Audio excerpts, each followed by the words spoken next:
Okay guys, you found me via Instagram. Know that basically I'm in my kitchen right now, so of course, hey, I'm about to fix up my post-workout with my pre-workout.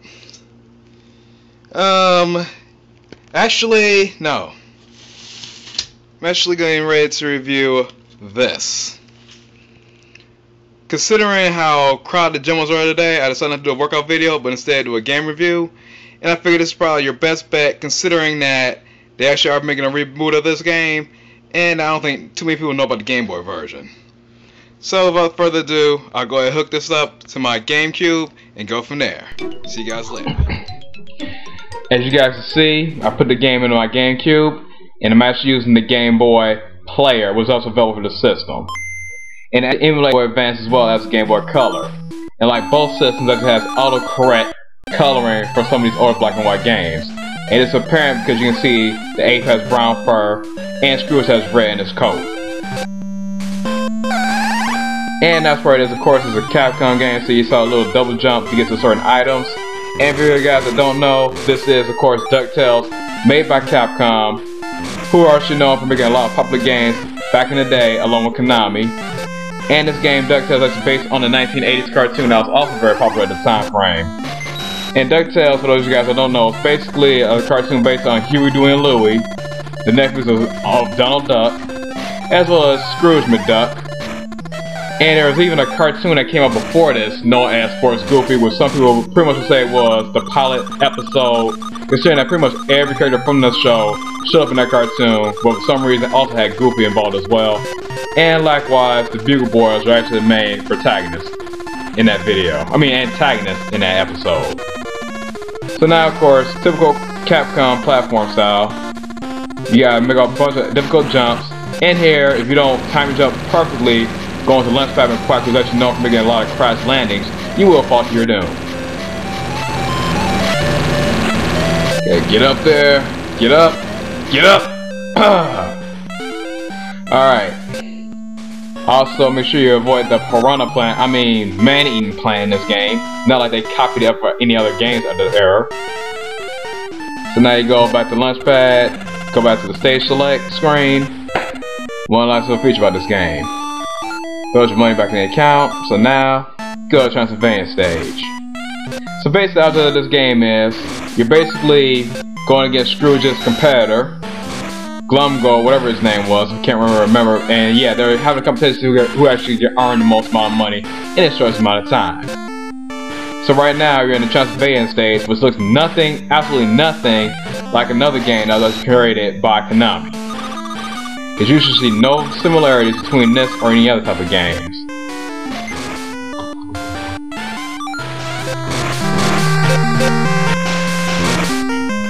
And of course, for other games in this time range, you also have your little leaps of faith that you just saw there.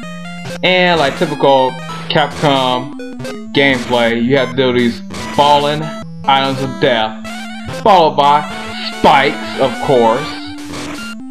And now we have a little something like a transporter. So you fade in and out.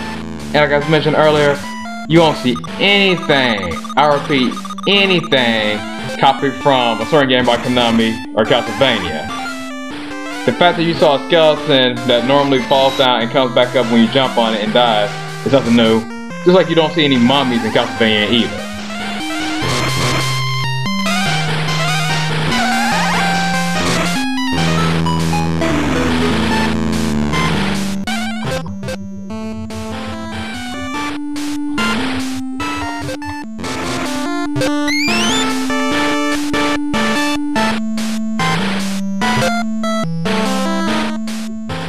Okay, now at this point I think it'd be a good time to show you guys what one of the boss battles looks like.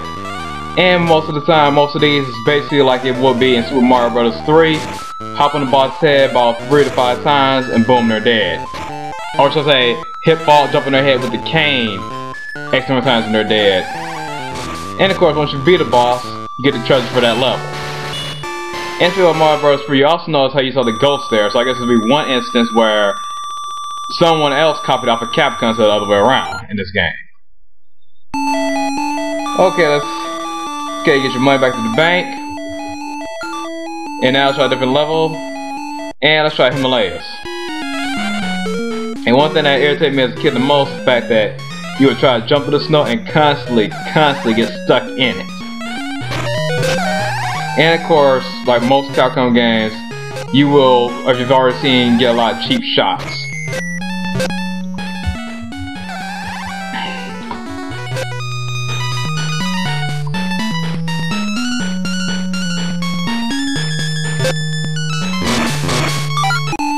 Yeah, one feature you'll notice with this game is a lot of backtracking.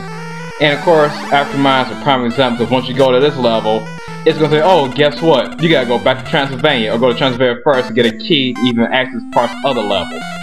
So basically I got sent back to Transylvania. Now I gotta go through this mirror, which didn't work before, and now magically it works to get a key and then go back.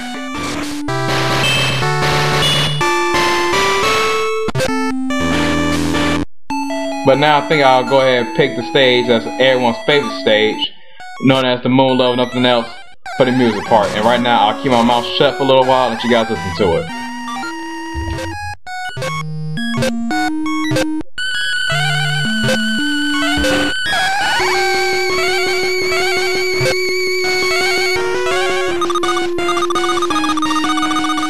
Okay, after making that near impossible jump with the GameCube controller, I think it's safe to start talking again, so you guys got an idea how the music sounds in this level. Well, overall, this is probably one of the better games that came out during that time frame. Very fun game, actually real creative, because they took some elements that from other games, but actually twisted around to make it more enjoyable, and actually made it quite fun and challenging, yet at the same time not completely irritating.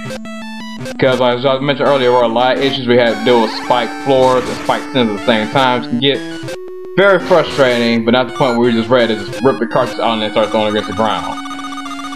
Alright guys, with that being said, hope you guys enjoy yourselves, enjoy this game. Definitely pick it up if you can actually find it. Unfortunately, the Game Boy version, as I mentioned earlier, is really hard to find, so you may be able to find the NES version a lot easier on eBay or even Amazon. Alright guys, sounds serious. Enough talking for today. Talk to you guys later. Peace out.